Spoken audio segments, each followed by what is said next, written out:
hora podamos abrir nuestras Biblias. Estamos en la primera carta del apóstol Pedro a los hermanos que están en la diáspora, ¿no? Que se ubican en provincias romanas, como lo señala el versículo 1 del capítulo 1. Y durante varios domingos hemos venido revisando parte del texto de esta primera carta. Y a pesar de la simpleza de Pedro respecto de la profundidad mayor que encontramos en los escritos de Pablo, sin duda por inspiración del Espíritu Santo hemos ido descubriendo, aprendiendo y reflexionando sobre aspectos verdaderamente profundos. Hoy hay otros pensamientos que también menciona el apóstol Pedro, ¿no? Y es en el capítulo 4, del versículo 7 al versículo 11. Primera de Pedro 4, del 7 al 11. Lo voy a leer en la versión NBI, ¿no? Ya se acerca el fin de todas las cosas, así que para orar bien, manténganse sobrios y con la mente despejada. Sobre todo, ámense los unos a los otros profundamente, porque el amor cubre multitud de pecados. Practiquen la hospitalidad entre ustedes sin quejarse. Cada uno ponga al servicio de los demás el don que haya recibido, administrando fielmente la gracia de Dios en sus diversas formas. El que habla, hágalo como quien expresa las palabras mismas de Dios. El que presta algún servicio, hágalo como quien tiene el poder de Dios. Así Dios será en todo alabado por medio de Jesucristo, a quien sea la gloria y el poder por los siglos de los siglos. Amén. Señor, te rogamos en el nombre de Jesús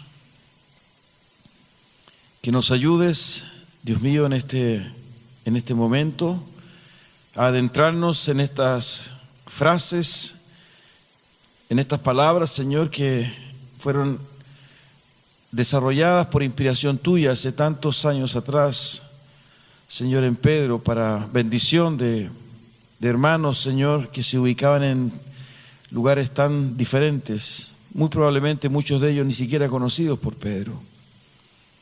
Como siempre lo decimos, Señor, cada domingo, es maravilloso entender y darnos cuenta cómo en tu bendita misericordia permitiste que estos mismos textos llegasen a nuestros días, a nuestra vida, y en particular, Señor, aquí en esta congregación.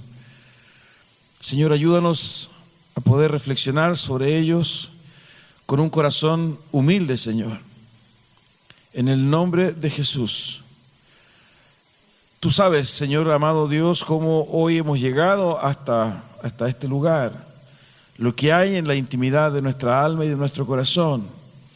Por eso, Padre Santo, sabiendo que tú eres dueño de todo y que estás en control de todo y que lo sabes todo, Señor amado, no hay duda en nosotros de que tú ya sabíamos quiénes íbamos a escuchar, a leer, a meditar sobre este texto. Por consiguiente, Señor, siendo tú un Dios de propósito, entendemos que también, Señor, hay un propósito para nosotros hoy día 4 de junio, Señor. Por eso que tu Espíritu Santo, tu bendito y tierno Espíritu Santo pueda, Señor, entrar, pueda, Dios mío, hacernos entender, pueda guiarnos y tu palabra corregirnos, transformarnos, animarnos, Señor, para la gloria tuya, Señor, de tal manera que nuestra vida sea bendecida, Señor. Padre, gracias. No permitas que nada ni nadie, Señor, interrumpa. Amado Dios, si hay preocupación, si hay tristeza, Señor, amado Dios, si nuestra mente divaga por lo que vamos a vivir en las próximas horas, los próximos días, o tal vez hay sentimientos de depresión, de agotamiento, de soledad, Señor amado, aquí estamos en tu presencia, por eso ayúdanos. En el nombre de Jesús nos encomendamos a ti. Gracias, papá, gracias. Oramos en el nombre de Jesús. Amén. Bueno, queridos hermanos, aquí estamos una vez más en presencia, ¿verdad?, de otras expresiones de Pedro, ¿no? Para estos hermanos que estaban absolutamente esparcidos, ¿no?, por distintas regiones y que muchos de ellos estaban viviendo situaciones complejas, difíciles. Y en esta ocasión es realmente interesante, ¿verdad?, porque estamos terminando ya esta primera carta de Pedro, cómo él incorpora definitivamente una realidad que era inminente y era tremendamente abrazada y estaba en la presencia, ¿verdad?, de cada cristiano de la época, que era el regreso de Jesús. Si ustedes se fijan, el versículo 7 comienza con: ya se acerca el fin de todas las cosas. Esa expresión, ¿verdad?, de alguna forma muestra el pensamiento que había en Pedro, precisamente de creer que definitivamente el regreso de Jesús era inminente, que lo que el mismo Jesús había dicho respecto de los últimos tiempos ya se estaba cumpliendo. Y este pensamiento, ¿verdad?, está absolutamente posicionado en la iglesia del primer siglo. Incluso Pablo también lo menciona en algunas ocasiones, en las cartas a los hermanos de Tesalónica, en Tesalonicense también Pablo lo hace presente. Por consiguiente, nosotros podemos de alguna forma comprender la expectativa que había en la iglesia, y sobre todo en Pedro, que recibió de primera fuente esta enseñanza de Jesús, ¿no?, de que él iba a regresar. De tal manera, ¿verdad?, que esta iglesia, la iglesia del primer siglo, era para ellos algo que en cualquier momento iba a ocurrir, ¿no? Habían pasado pocos años desde que se había vivido la experiencia con Jesucristo después de su ascensión. Y bueno, aquí estamos en presencia de un apóstol, de un amigo de Jesús, un discípulo de Jesús, que convivió con Jesús. Por consiguiente, imagínense lo que había en su corazón después del impacto que significó el Evangelio, la vida de Jesucristo en él, ¿verdad?, cuando él incluso fue protagonista, observador, y estuvo ahí mismo en el lugar cuando Jesús fue juzgado, ¿verdad?, fue crucificado. Es decir, en esos 2 años y medio, 3 años que duró el ministerio de Jesús, la vida de Pedro fue absolutamente impregnada, ¿verdad?, a fuego de las enseñanzas de Jesús, de la realidad de Jesús, y él escuchó, ¿verdad?, precisamente cuando Jesús dijo que iba a regresar.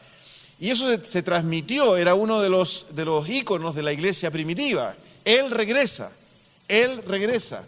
Por consiguiente, incluso habían algunos que no querían trabajar, ¿no? Pablo, esa carta, la primera carta de los tesalonicenses, aborda precisamente ese problema, porque en la iglesia algunos no querían trabajar, algunos habían vendido sus cosas y estaban esperando, ¿verdad?, ese regreso inminente de Jesús, ¿no?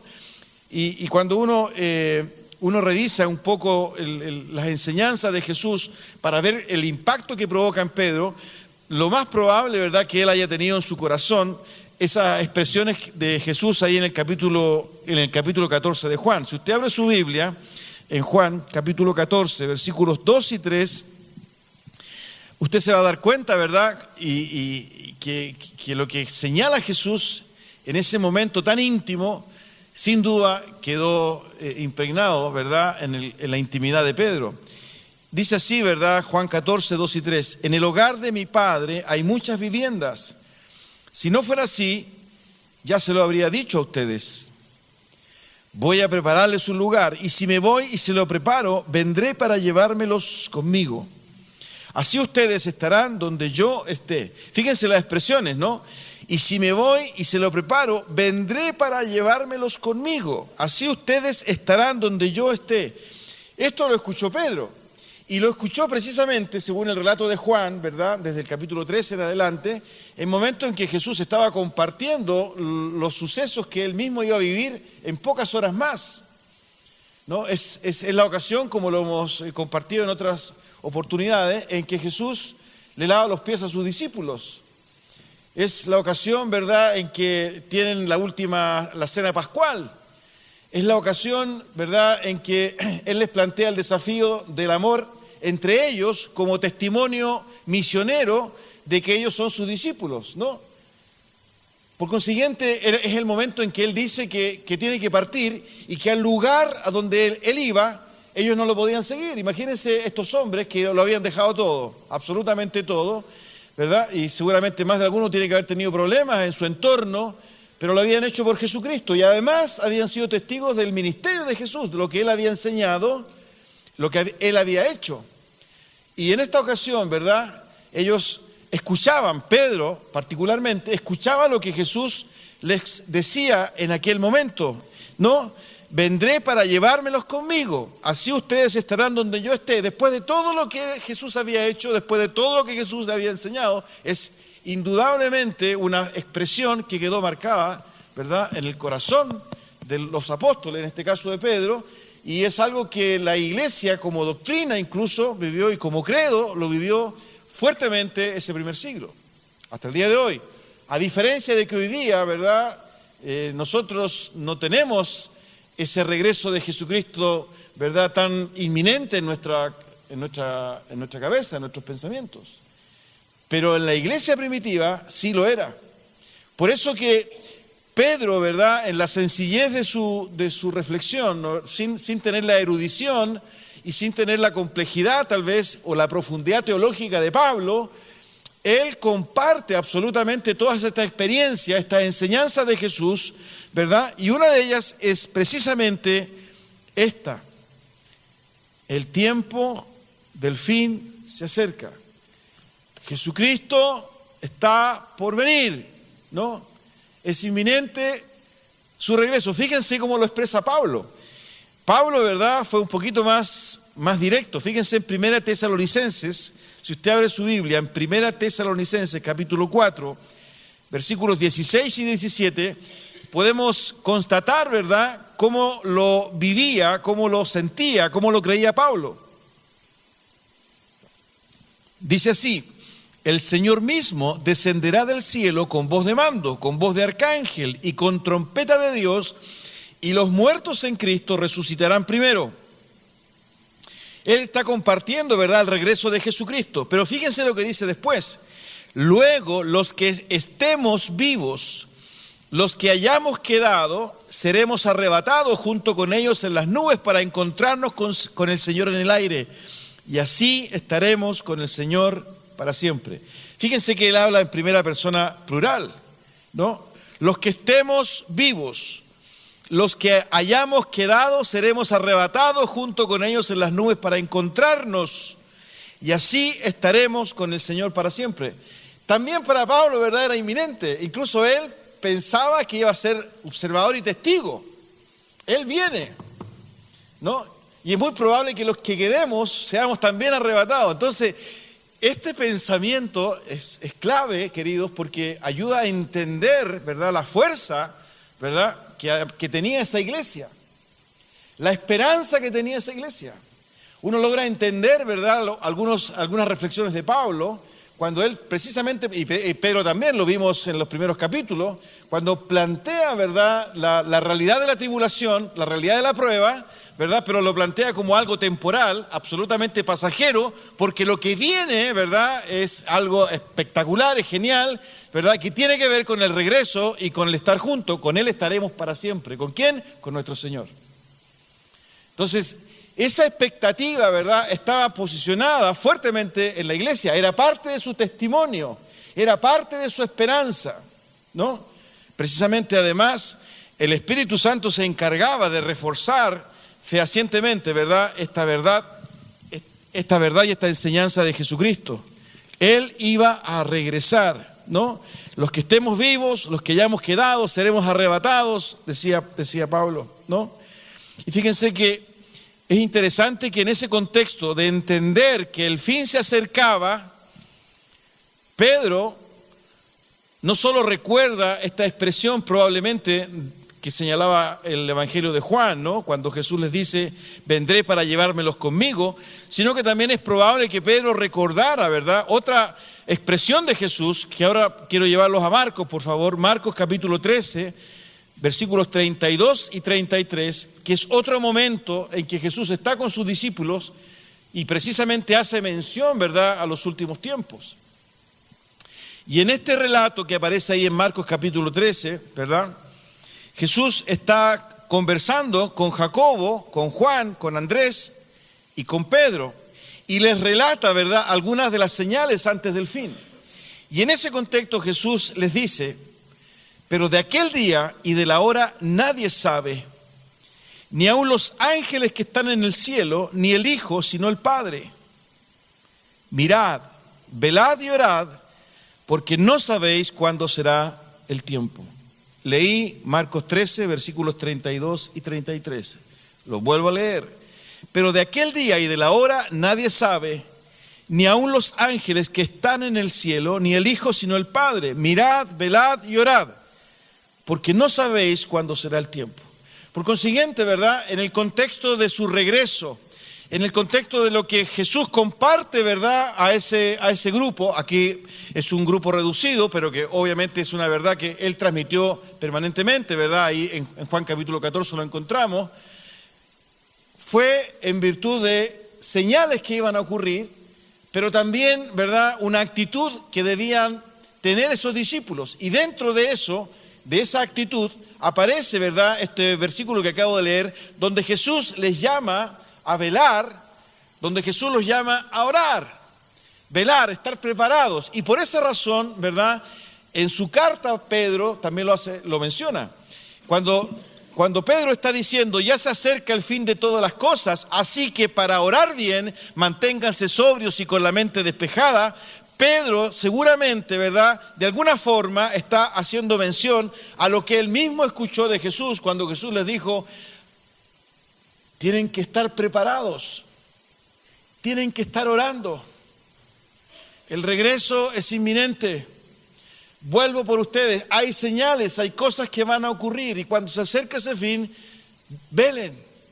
Por eso que en la NBI, la expresión, ¿verdad?, que aparece en el texto, en esta carta, dice, para orar bien, manténganse sobrios y con la mente despejada. Es decir, desde esa perspectiva, lo que Pedro está diciendo, que ante la realidad, la convicción y la certeza de que Jesús regrese, es fundamental estar preparados, es fundamental estar orando. Y no solo, ¿verdad?, es la oración per se, sino que una oración intencionada, una oración informada, una oración consciente. Por eso que la expresión, ¿verdad?, en la traducción de los términos que usa Pedro para escribir en griego, aparecen estas afirmaciones: orar bien, mantenerse sobrio, con la mente despejada. Por eso que decía yo hace un momento que esto de tomar conocimiento de lo que pasa en otros países, darnos cuenta de lo que sucede en el nuestro, entender estos procesos, ¿verdad?, que rodean nuestra vida, la vida de la iglesia, es parte de nuestra responsabilidad, entendiendo que creemos nosotros también, así debería ser por lo menos, en lo inminente del regreso de Jesús. Pero en esa condición, ¿verdad?, nos hacemos responsables delante de Dios y delante de Él precisamente, porque la actitud esperada, de acuerdo a lo que enseñó Jesús a sus discípulos y de acuerdo a lo que posteriormente Pedro recuerda, ¿verdad?, a la iglesia de ese primer siglo, es la oración intencionada, la oración informada, la oración consciente, a partir, ¿verdad?, de una reflexión, ¿verdad?, despejada, libre, atenta, no contaminada de su iglesia. Y este es un concepto que está presente también en las cartas de Pablo. Pablo, ustedes conocen ese hermoso versículo que aparece en Romanos 12:2, cuando dice, no os conforméis a este siglo, sino transformaos por medio de la renovación de vuestro entendimiento. Siempre hay una exhortación, ¿verdad?, en la palabra de Dios respecto de nuestra mente, respecto de la capacidad de entender, de no ser domesticado, y precisamente en los últimos tiempos con mayor razón. Porque el enemigo no descansa. Y porque al no descansar y de alguna forma al construir trampas, ¿verdad?, y de alguna forma distraer la atención de la iglesia, precisamente sin darnos cuenta, la iglesia cae y puede caer, ¿verdad?, en la indiferencia, el no esperar definitivamente a su Señor. Jesús contó esto también a través de una parábola. ¿Se acuerdan ustedes de la parábola de las 10 vírgenes? Donde habían 5 vírgenes que esperaban al marido, al esposo, ¿verdad?, y no tenían el aceite. Y cuando fueron a conseguir el aceite y regresaron, el esposo ya había llegado y se había cerrado absolutamente el casamiento y quedaron fuera. En ese contexto, la enseñanza de Jesús, ¿verdad?, precisamente es la misma. Prepárense, oren, velen. A diferencia de lo que ocurre en otros lugares y otras regiones, ¿verdad?, del planeta, nosotros estamos precisamente en un riesgo tremendo también. Tal vez no el riesgo de la bala, pero sí el riesgo de la indiferencia, del adormecimiento, el riesgo de la rutina, el riesgo de la religiosidad, el riesgo del consumismo, el riesgo del confort. No sé si está presente en nosotros, ¿verdad?, esta realidad escritural, teológica, espiritual del regreso de Jesús. No sé si se recuerdan, pero hay alguien que dijo, lo mencionó Juan Carlos Cubillos cuando hizo ese sketch de Martín Lutero, ¿se acuerdan? Para serle franco, no sé si lo pronunció Martín Lutero, pero sí yo lo he leído, lo he escuchado. Esto de vivir como si Jesús, ¿verdad?, hubiese muerto ayer, resucitó hoy día y viene mañana.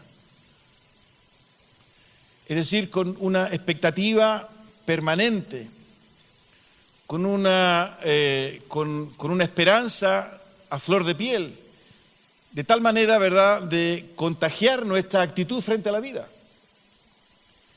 Este consejo de Pedro, ¿verdad?, de estar con la mente limpia, no contaminada, preparada, velando, ¿verdad?, por el regreso de Jesús, orando, necesariamente me lleva, por ejemplo, a entender los procesos que vive mi país. Y en vez de asumir, ¿verdad?, muchas veces esa actitud en nosotros crítica o esa actitud de gueto, ¿verdad?, de separarnos, debiera impulsarnos precisamente porque son los últimos tiempos a orar, ¿verdad?, o a introducirnos o a asumir, ¿verdad?, con un compromiso distinto la realidad de amar y de conocer a Jesucristo. Y no más bien el aislarse o entender los procesos a través de una mirada compasiva y no de ese juicio legalista que lamentablemente muchas veces ha caracterizado a la iglesia. Entender, ¿verdad?, como lo decía Pablo en el capítulo 6 de Efesios, de que nuestra lucha, ¿verdad?, no solo es con una estructura, sino que tiene que ver con demonios, tiene que ver con príncipes de las tinieblas, con huestes de maldad, que son expresiones que usa Pablo en el capítulo 6. No tenemos lucha contra carne ni sangre o contra personas, dicho de otra forma. Esa conciencia nos debiera permitir, ¿verdad?, entender estos procesos e intencionar y dirigir una oración, una preparación, una atención distinta. No como parte, ¿verdad?, de la cultura que nos rodea, sino de una manera absolutamente distinta. No en virtud de la crítica, ¿verdad? No en virtud de la crítica, esa crítica que muchas veces es inconsciente, no informada, sino que con un corazón, ¿verdad?, en sintonía y en comunión con nuestro Señor, con nuestro Dios, con su palabra, con el Espíritu Santo, de tal manera que nos hacemos responsables, ¿verdad? En esta generación nos hacemos responsables, ¿verdad?, de lo que está sucediendo a través de la oración. Cuando uno analiza, ¿verdad?, los hombres llamados por Dios y las mujeres llamadas por Dios, ¿verdad?, aparece la oración como algo crucial en estos sucesos que marcan, ¿verdad?, el plan de redención de Dios. Nosotros encontramos, ¿verdad?, una reflexión a través de la oración en hombres como, por ejemplo, Nehemías, en Esdras, en Daniel, incluso la propia María, ¿verdad?, o Ana, cuando se le anuncia, ¿verdad?, el nacimiento de Jesucristo, o Ana, ¿verdad?, cuando clama o agradece a Dios, ¿verdad?, por un hijo. Es decir, son oraciones que están absolutamente contextualizadas y en virtud de un plan y de un propósito de Dios. Algunos muy micro, como el caso de Ana, pero otros bastante más grandes, ¿verdad?, y con otras consecuencias, como por ejemplo Esdras. Pero lo que hay ahí, ¿verdad?, es una conciencia, un compromiso. Hay una claridad, ¿verdad?, que lleva precisamente a estos hombres o mujeres que son apartados, consagrados por Dios, ¿verdad?, para orar, para interceder, para estar preparados y para saber lo que está ocurriendo. Usted y yo también somos consagrados, apartados por Dios, por consiguiente esta actitud también deberá estar en nosotros, sobre todo si creemos, ¿verdad?, que Jesucristo está próximo a venir. Si Jesucristo está próximo a venir, si usted lo cree, ¿verdad?, eso debiera de alguna forma afectar su vida de oración, debiera afectar el conocimiento de lo que está ocurriendo. Usted debería tener una opinión distinta de la mera crítica o de la mera postura política. Una de las cosas que nos decía, ¿verdad?, ayer Matías, es que la política no puede estructurar la religión verdadera.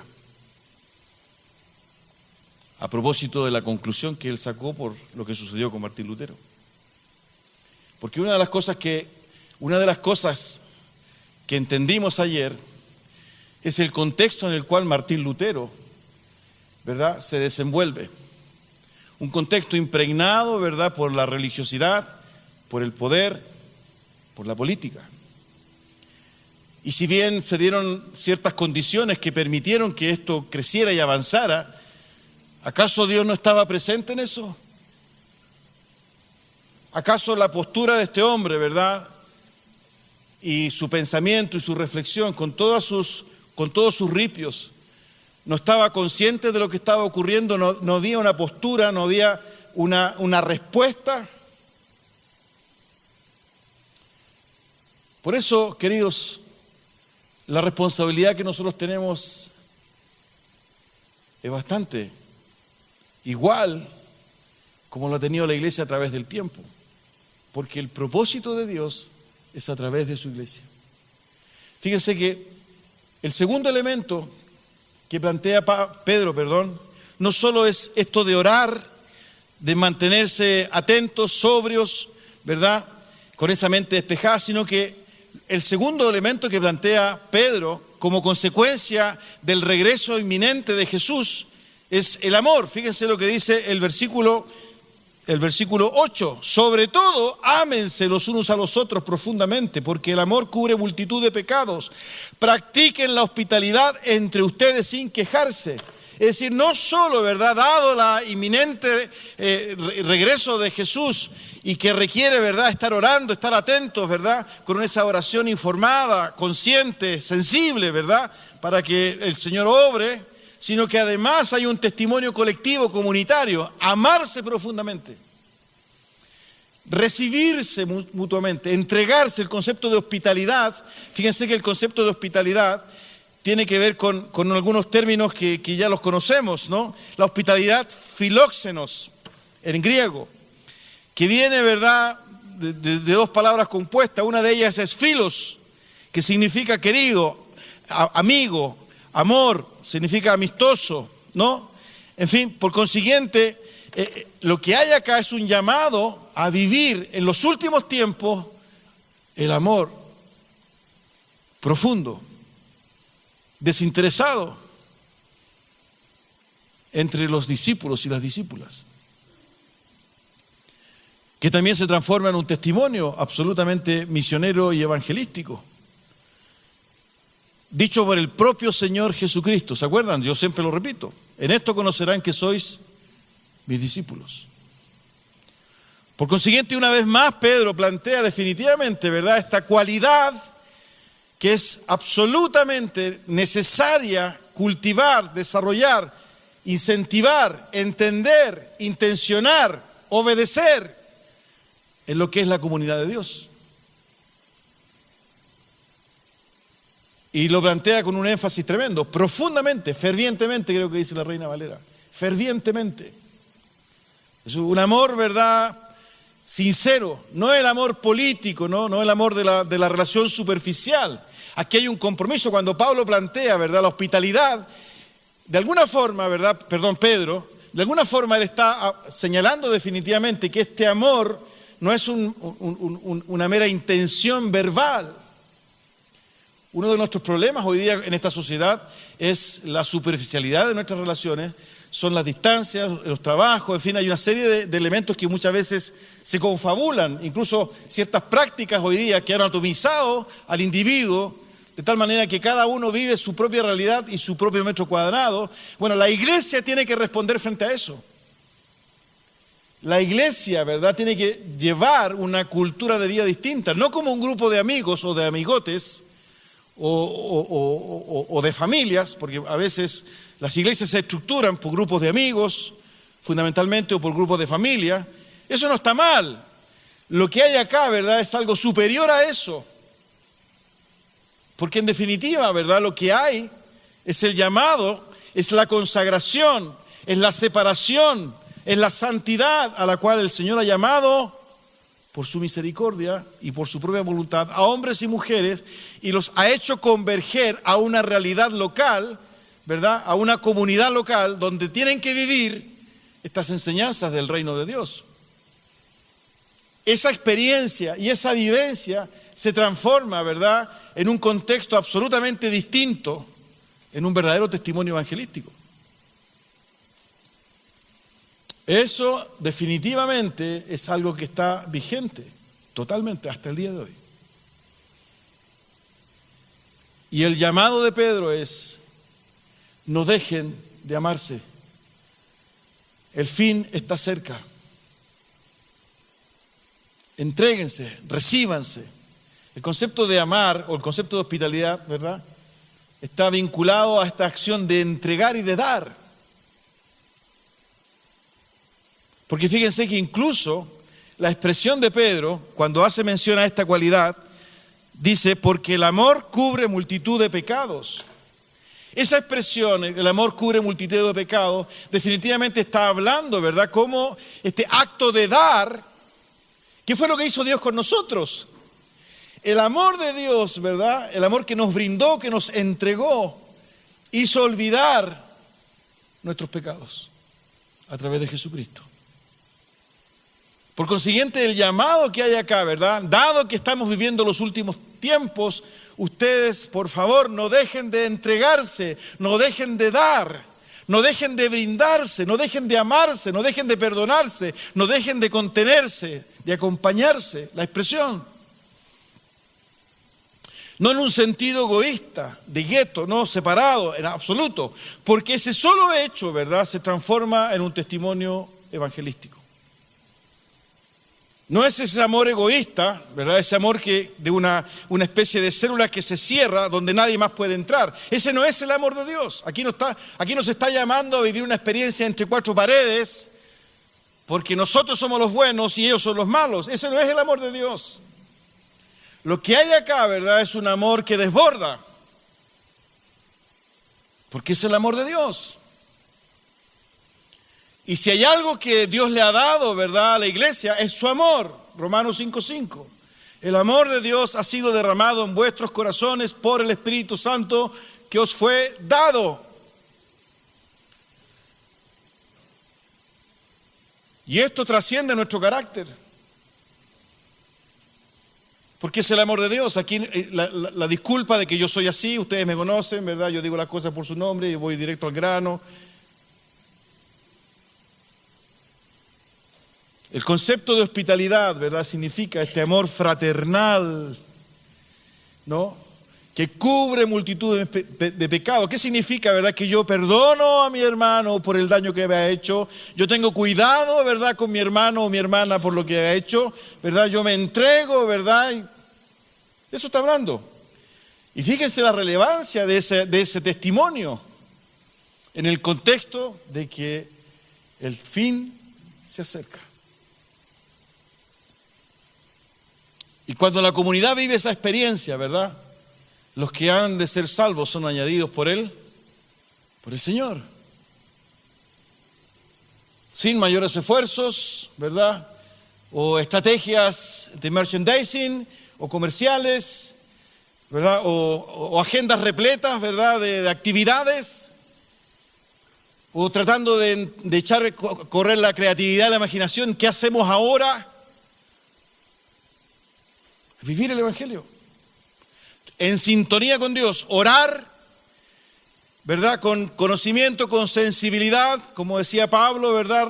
Renovando nuestra mente, que no nos moldeen, que no nos digieran, ¿verdad? Que no nos domestiquen, entender con misericordia y compasión el propósito de Dios para una generación que no le conoce, que va más allá del juicio legalista, religioso, pero también un compromiso nuestro como comunidad de poder ser ejemplo y de poder mostrar, ¿verdad? De alguna forma, estas señales del reino de Dios, ¿verdad? Cuya esencia es la entrega, el amor, porque fue lo que Dios hizo con Jesucristo, lo entregó. Y esa expresión, ¿verdad? Incluso, dice Pedro, perdona pecados, transgresiones, ofensas. ¿Hay ofensas en medio nuestro?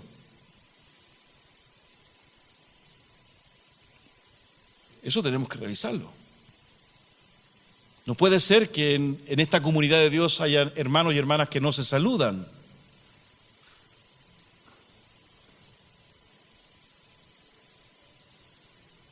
Y eso ocurre. Y estamos hablando del ABC. Del ABC. Porque precisamente se trata de romper eso.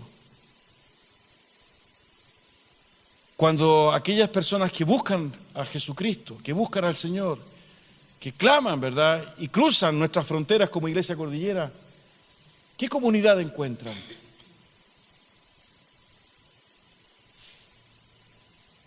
Encuentran una manera de relacionarse, de vivir, de ayudarse, de contenerse. Hay una preocupación, ¿verdad? Porque es eso lo que plantea Pedro. Eso y mucho más. Pero se transforma, ¿verdad?, en una forma de vida potente que es mencionado por Pedro precisamente a estos hermanos que están en la diáspora y que sin duda surgen del recuerdo, ¿verdad?, y de las enseñanzas que él tuvo con el propio Señor Jesucristo horas antes que éste fuera apresado, juzgado, torturado y muerto. Porque en ese contexto Jesús se los compartió. Jesús sabía lo que venía. Él sabía que Pedro lo iba a negar, por ejemplo. Incluso se los dice, uno de ustedes me va a traicionar. ¿Pero quién? ¿Quién? Señor, ¿cómo se te ocurre? Nosotros daríamos la vida por Pedro, ¿no? La vida por ti. Viejo, tú me vas a negar. Me vas a negar. En ese contexto, ¿verdad?, estaba nuestro Señor Jesucristo dialogando con esa humanidad frágil y débil, porque Él sabía lo que venía. Por consiguiente, Jesús entendía, ¿verdad?, que la relación entre ellos era clave, era fundamental. Porque el Espíritu Santo, ¿verdad?, que Él mismo les prometía, iba a venir a ellos como comunidad. Por consiguiente, cuando Él enseña estas cosas, Cuando Él lava los pies y Él les dice, ustedes tienen que hacerse lo mismo. Cuando Él les dice, en la medida que ustedes se amen, ellos van a entender, ¿verdad?, que son mis discípulos. Jesús, ¿verdad?, estaba preparando a la comunidad precisamente por lo que iba a vivir en las próximas horas, en los próximos días, semanas, meses, años. Porque Él tenía que partir. Ese principio no ha cambiado. Ese principio está presente. Pero además, Pedro recuerda, y vuelvo de nuevo a su carta, otro elemento que es fundamental, ¿verdad?, en el contexto de que el fin se acerca. Versículo 10, cada uno ponga al servicio de los demás el don que haya recibido, administrando fielmente la gracia de Dios en sus diversas formas. El que habla, hágalo como quien expresa las palabras mismas de Dios. El que presta algún servicio, hágalo como quien tiene el poder de Dios. Así Dios será en todo alabado por medio de Jesucristo. ¿A qué está llamando, verdad, Pedro a través de su carta? Está hablando, verdad, del servir y del servir a otros y de poner a disposición del otro o de los otros el don, ¿verdad?, o los dones que Dios me haya dado. Y fíjense cómo lo expresa, ¿verdad?, de una manera tan especial Pedro, ¿no? Administrando fielmente la gracia de Dios en sus diversas formas. Ponga al servicio de los demás el don que haya recibido. Es decir, es una comunidad, ¿verdad?, dinámica, que interactúa, donde Dios ha depositado capacidades sobrenaturales. Por eso que Pedro se atreve a mencionar 2 o 3. El que habla, por ejemplo, lo menciona, ¿no? ¿Verdad? El que presta algún servicio, el que habla. Fíjense, el que presta algún servicio, hágalo como quien tiene el poder de Dios. El que presta un servicio, hágalo como quien tiene el poder de Dios. Es una comunidad viva, donde uno con otro se necesitan, porque este concepto, ¿verdad?, de servirse y no de ser servido, este concepto de brindar a otros, ¿verdad?, los dones que Dios me ha puesto, necesariamente me hace entender que yo soy parte de un cuerpo, que no soy el llanero solitario, ¿verdad?, que no soy un espía o contraespía, ¿verdad?, y que tengo que vivir mi espiritualidad ajeno, ¿verdad?, absolutamente indiferente y apartado de la iglesia. Eso no es bíblico. Lo que hay acá de manera implícita y explícita incluso, ¿verdad?, es un compromiso, ¿verdad?, con lo que Dios me ha dado para ponerlo al servicio de la iglesia. Eso también es parte del testimonio de los últimos tiempos. Eso es lo que está diciendo Pedro. Ya que el fin se acerca, oren, amen, sirvan. Pero cuidado, ¿verdad?, con ese servicio. Porque ese servicio surge de lo que Dios te ha dado, no es tuyo. Este es un principio que lo conocemos. Pablo lo desarrolla, ¿verdad?, latamente en 1 Corintios capítulo 12, 13 y 14. Es lo que Dios me ha dado para servir a la iglesia. Por consiguiente, aquí hay actividad, hay acción, hay servicio, hay entrega. No es el concepto de una iglesia, ¿verdad?, como una sala académica donde yo voy, ¿verdad?, me siento, escucho, consumo y me voy. Aquí hay un concepto, ¿verdad?, de relación, de interacción, de servicio mutuo. Pablo en 1 Corintios 12 habla definitivamente, ¿verdad? Ahí expresa, por ejemplo, si ustedes después lo revisan, el ojo no le puede decir a la mano, no te necesito. O el ojo, porque dice yo no soy del cuerpo, ¿verdad?, va a salir del cuerpo. Hay una expresión de unidad tremenda en ese capítulo 12. Pablo plantea la realidad de los dones, pero lo plantea en el contexto de la unidad. Porque uno de los problemas que tenía la iglesia de Corinto era precisamente la desunión. Ahí sí existían los verde claro y los verde oscuro. Uno de Apolos, el otro de Cefas, ¿verdad? Y en ese contexto, ¿verdad?, y otras cosas más que tenía la iglesia, Pablo plantea la experiencia de los dones, pero en el contexto de la unidad. Por eso que él dice, ¿verdad?, en esa reflexión, que la cabeza de ese cuerpo es uno solo, es Cristo. Incluso plantea, ¿verdad?, que cuando uno de los miembros del cuerpo sufre el cuerpo. Una vez más caemos, ¿verdad?, en lo que la palabra del Señor nos muestra para sacarnos de nuestro anonimato, sacarnos, ¿verdad?, absolutamente de esta actitud nuestra muchas veces tímida, o que no quiere involucrarse, no quiere comprometerse, o si está tal persona mejor no, y si va esa persona mejor me retiro y no quiero participar. Y de alguna forma, ¿verdad?, hacemos como nuestro lo que Dios nos ha dado. Eso no es bíblico. Pastor, yo no, hasta aquí no más llego porque no quiero seguir más, porque esta persona que le diga a otro, yo además estoy muy ocupado. Como si fuera un favor a la iglesia o al pastor. Y más encima hay que hacerle una once de despedida.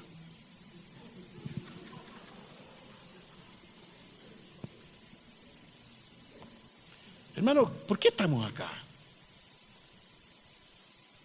A mí me parte el alma.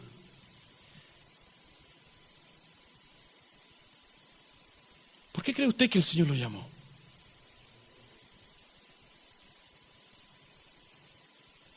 ¿Por qué tenemos esa opinión de nosotros, de prescindir de lo demás? Si algo nos molestó, nos retiramos. Si alguien dijo algo que me ofendió, me voy. Y ya no saludo, ya no abrazo. ¿Qué pasa? Tan frágil en nuestra fe, tan arrogante en nuestro corazón, tan obstinados somos en nuestra opinión. No somos llamados a perdonar y a cubrir multitud de pecados. No somos llamados a servirnos el uno al otro, a poner a disposición de los demás lo que Dios nos ha dado. ¿Por qué nos cuesta entender eso? Y nos transformamos en verdaderos objetos nosotros. Y tenemos, ¿verdad?, nuestras propias relaciones y nos juntamos con esas propias relaciones.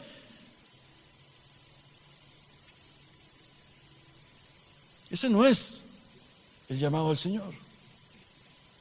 Por eso que, fíjense que, miren cómo termina esta porción, Pedro. Y eso es complicadísimo.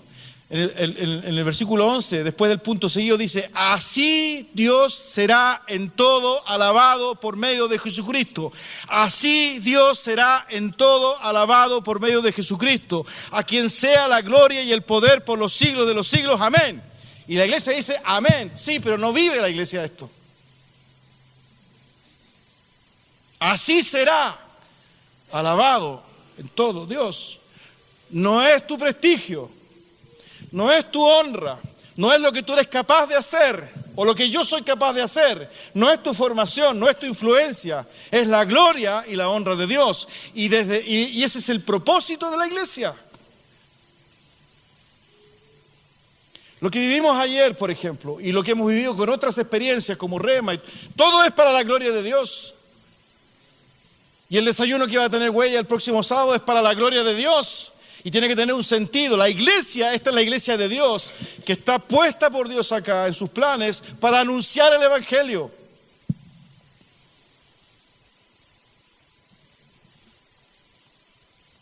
Una de las tensiones, ¿verdad?, por lo menos para mí, lo digo con mucha sinceridad, de la actividad de ayer era de alguna forma desarrollarla en un plano meramente académico.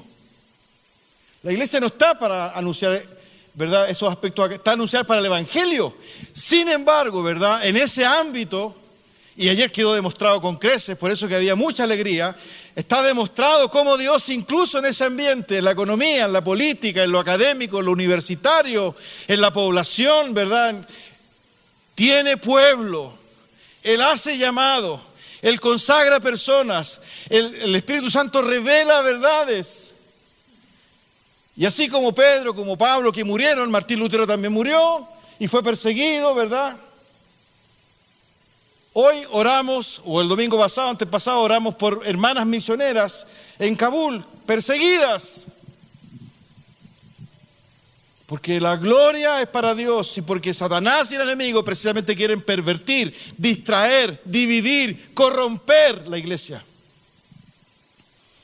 Por eso que la expresión de Pedro, ¿verdad?, en estas breves frases y letras está en ese sentido. Y él lo expresa definitivamente. Oren, amen, sirvan, porque el tiempo final se acerca. Así que por esa razón en todo va a ser alabado Dios por medio de Jesucristo, a quien sea la gloria y el poder por los siglos de los siglos. Amén. Y lo increíble de esto, hermanos míos, perdónenme si soy demasiado apasionado, lo increíble de esto es que Dios ha creído que nosotros somos. A mí esa verdad también me parte. Cuando Jesús dice, vosotros sois la sal, vosotros sois la luz, Él está diciendo y Él está viendo en nosotros lo que nosotros muchas veces no vemos o no queremos o no entendemos. O sea, ustedes revisen el diálogo de Dios con Satanás por Job. Si usted lee el capítulo 1 de Job, se va a dar cuenta la confianza que había en Dios de su siervo Job. ¿Has visto a mi siervo? ¿Verdad? Le dice Dios al diablo. ¿Has visto a mi siervo como íntegro? ¿Y qué hace el diablo? No.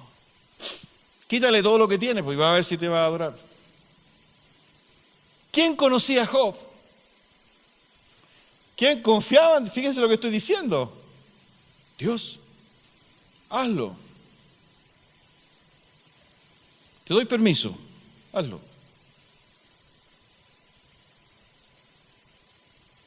Por eso que es maravilloso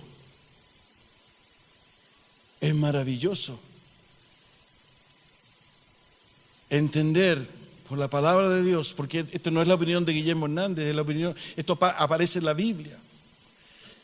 Incluso, ¿verdad? Lo dice Pablo, hermanos míos, y lo dice de una manera, perdónenme, yo no he modificado la Biblia, espero que la suya diga lo mismo, ¿verdad? Pero ahí en Primera de Corintios, fíjense la expresión, capítulo 1 de Primera Corintios, versículos 26 en adelante, la voy a leer la Reina Valera, Primera de Corintios 1, 26 en adelante, dice, pues mirad, hermanos, vuestra vocación, que no sois muchos sabios según la carne, ni muchos poderosos, ni muchos nobles, sino que lo necio del mundo escogió Dios para avergonzar a los sabios, y lo débil del mundo escogió Dios para avergonzar a lo fuerte, y lo vil del mundo y lo menospreciado escogió Dios, y lo que no es, para deshacer lo que es, a fin de que nadie se jacte en su presencia. ¿Hay algo que no quedó claro de esto? Hay que interpretarlo de alguna forma, y lo que no es, para deshacer lo que es. Por consiguiente, si estamos incorporados, ¿verdad?, al cuerpo de Cristo, si estamos incorporados a la iglesia de Dios, y de alguna forma el Señor nos ha hecho entender que en esta iglesia local, por ejemplo, estamos llamados a vivir esta espiritualidad y este evangelio, necesariamente tenemos que incorporar, ¿verdad?, en nuestra intimidad, en nuestro mundo interior, en nuestras convicciones, en nuestra certeza, esta realidad.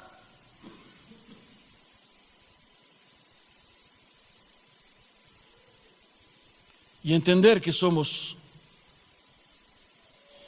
un organismo vivo, donde hombres y mujeres llamadas por Jesucristo, perdonadas por Dios, convergen, se aman, viven, oran, se sirven, para que en todo sea alabado Dios. Para que en todo sea alabado Dios. Para que en todo sea alabado Dios. En todo.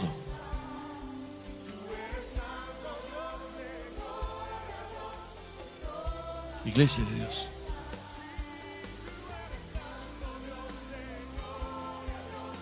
Iglesia de Dios. Tengamos un momento de oración. Inclina tu cabeza y cierra tus ojos. Señor.